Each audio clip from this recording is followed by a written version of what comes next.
બુલેટિનની શરૂઆત કરીએ તો ગાંધીનગર ખાતે સરકારી મેડિકલ કોલેજના તબીબોના સ્ટાઇપન્ડમાં હવે વધારો કરવામાં આવ્યો છે અને ઇન્ટર્ન્સ અને રેસિડન્સ તબીબોના સ્ટાઇપન્ડમાં વધારો કરવામાં આવ્યો છે।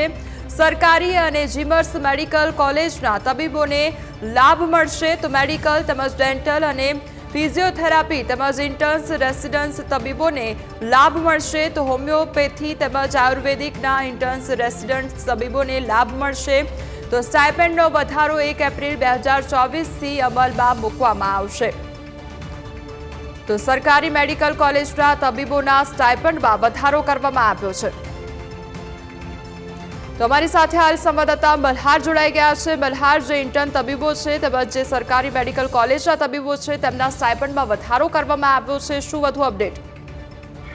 કોમલ, નજર કરવા જોઈએ તો રાજ્યના આરોગ્ય મંત્રી દ્વારા જે છે તે આજે મેડિકલ તબીબો માટે જે છે તે મહત્વનો નિર્ણય જાહેર કરવામાં આવ્યો છે। થોડાક દિવસો પહેલા જ રાજ્યના આરોગ્ય પ્રધાને જે છે CSC સબ ડિસ્ટ્રિક્ટ અને ડિસ્ટ્રિક્ટમાં હોસ્પિટલમાં કરાર આધારિત તજજ્ઞો માટે જે છે તેમના પગારમાં જે છે તે સ્ટાઇપન્ડમાં જે છે તે વધારો કરવાનો નિર્ણય કર્યો હતો। ત્યારબાદ આજે ફરી વખત રાજ્યની 6 સરકારી અને 13 GMRS કોલેજ જે છે તેના અંદર જે અભ્યાસ કરતા અને તબીબ તરીકેની ફરજ બજાવતા જે તબીબો છે તેમના સ્ટાઇપન્ડની અંદર જે છે તે વધારો જે છે તે કરવામાં આવ્યો છે। આ સ્ટાઇપન્ડની જો વાત કરીએ તો સ્ટાઇપન્ડની અંદર તબક્કાવાર અલગ અલગ રીતે જે છે તે ભથ્થાની અંદર વધારો કરવામાં આવ્યો છે અને સ્ટાઇપન્ડનો દરમાં જે છે તે 1/4 એટલે કે 1 એપ્રિલથી જે છે તેનો અમલ જે છે તે કરવામાં આવશે। એટલે કે સીધી રીતે જોઈએ તો જે તબીબ ડોક્ટરો જે છે તેઓને ગત એપ્રિલથી લઈને અત્યાર સુધીનું જે સ્ટાઇપન્ડ છે તે ભથ્થા પ્રમાણે અલગ અલગ તબક્કે જે છે તે આપવામાં આવશે અને ત્યારબાદ તેમનું